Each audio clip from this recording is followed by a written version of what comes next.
కనికరము గల దేవుడు గనుక నిన్ను చెయ్యి విడువడు అని దేవుడు చెప్తూ ఉన్నాడు. కనుక ప్రియ దేవుని బిడ్డలారా గమనించండి, మన దేవుడు కనికరము గల దేవుడు అంట.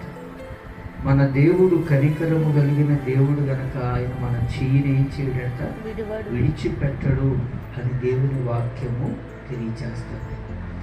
నీవు ఏ పరిస్థితుల్లో చేతులెత్తావో, ఏ ప్రతికూలతలు చేయి చాపి తండ్రి నా చేయి పట్టుకో, నన్ను నడిపించు, నా పరిస్థితులు మార్చు అని అడుగుతున్నావో, ఆ విషయంలో నీ దేవుడైన యెహోవా కనికరము గల దేవుడు గనక ఆయన నీ చెయ్యి విడిచిపెట్టడు అని వాక్యము సెలవిచ్చింది.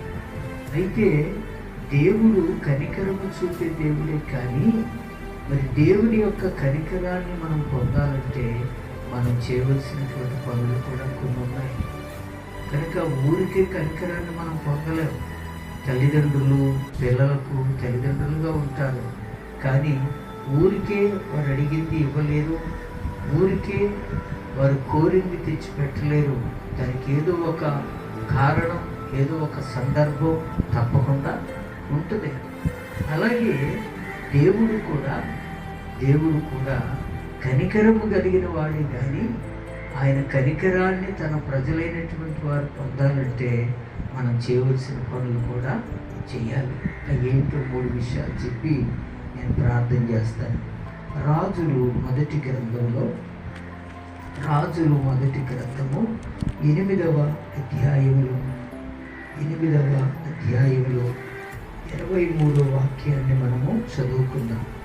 రాజులు మొదటి గ్రంథం 8వ అధ్యాయం 23వ వచనాన్ని మనము చదువుదాం.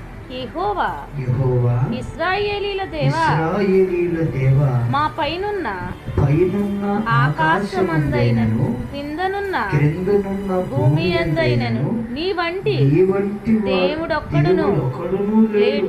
పూర్ణ మనస్సుతో నీ దృష్టికి అనుకూలముగా నడుచు నీ దాసుల విషయమై నీవు నిబంధనను నెరవేర్చు కనికరము చూపు ఉండువాడవై ఉన్నావు.